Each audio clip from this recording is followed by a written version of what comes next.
Hey, welcome back to 7 Minute Books. I'm Sam, and today we're diving into Maggie Haberman's Confidence Man, the definitive Trump biography that's more about New York grift than it is about politics. Sophie, I have to ask, did this book change how you see the whole Trump era, or just confirm what you already suspected? It definitely deepened my understanding. Haberman has this incredible access. She covered Trump in New York long before he ran for president. So she's not just writing about the White House years, she's tracing the playbook he developed back in the 80s and 90s. And honestly, that's the key to everything. Right, because the book opens with his father, Fred Trump. And I think a lot of people don't realize how much of Donald's worldview came straight from Fred. Except Fred was this hard-nosed, low-key developer who avoided the press. Donald wanted the spotlight. He took the mechanics of power from his dad, but added this insane hunger for attention. Exactly. Haberman shows that from the very beginning, Trump understood that in New York, perception was more valuable than reality. A building didn't just need to be built, it needed to be announced with fanfare, the name in gold. He was a master of leverage, using other people's money and promising more than he could deliver. And the press was his prop. That part fascinated me. He would call reporters with fake names to brag about his own deals. He fed stories to the gossip pages. He didn't care if they called him a liar or a buffoon, as long as they spelled his name right. That's the core insight, isn't it? Totally. The title Confidence Man works on two levels: the grifter who tricks people and the guy who projects this unshakable belief in his own myth. Haberman argues that his refusal to ever admit a loss, spinning bankruptcies as strategic moves, turning divorces into tabloid wars, became the core of his political appeal. Yeah, think about it. When his casinos in Atlantic City failed, he didn't say, "I messed up." He said, "This is a brilliant financial restructuring." And people bought it. Or, at least, they bought into the persona. That's the confidence game. And Haberman's reporting on the Trump Organization really drives that home. She describes this culture of total loyalty to the boss, where information is tightly compartmentalized and the truth is whatever Trump says it is at any given moment. It's run more like a crime family than a corporation. With the revolving door of lawyers and fixers who get used up and discarded. And his kids, Donald Jr., Eric, Ivanka, they were raised in this environment where dad's approval is the only currency. Winning is the only moral imperative. That creates this deep paranoia, this us against the world mentality that later defined the West Wing. Right, and then when he enters politics, he doesn't adapt to the rules of the game. He brings his own game. Haberman's account of the 2016 campaign is chaos theory in action, no traditional ground game, total reliance on free media, this instinct for the jugular.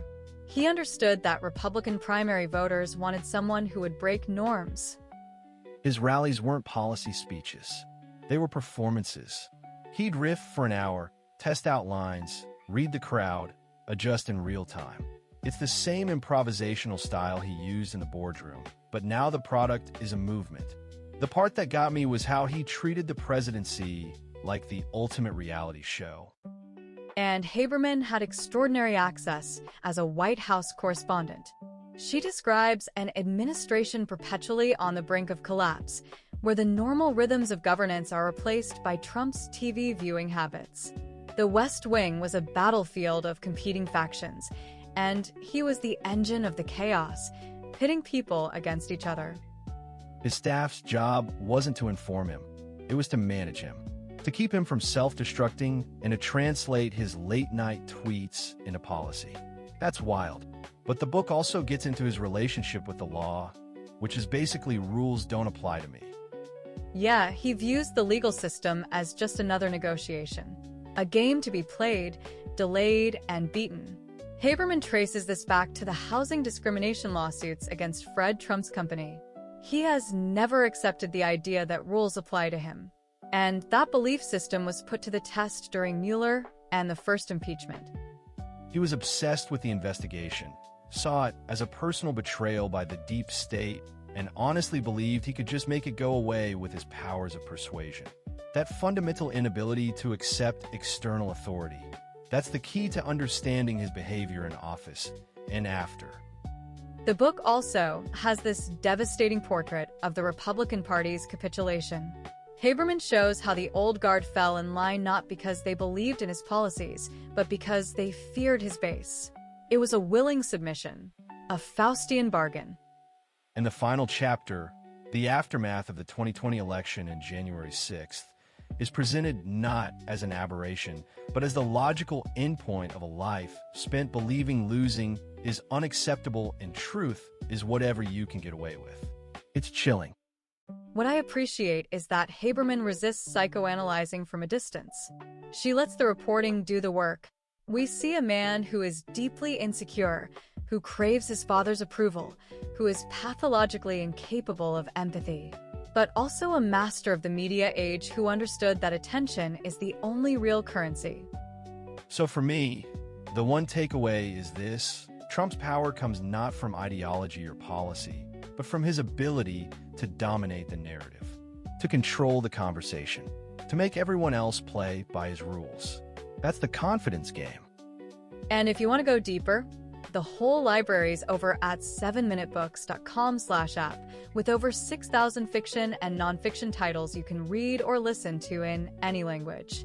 It starts at $2.99 a month, $9.99 a year, or $19.99 once for lifetime access. It's a dense book, but an essential one. Haberman doesn't offer easy answers. She just lays out the facts and lets you draw your own conclusions. And the conclusion is unsettling.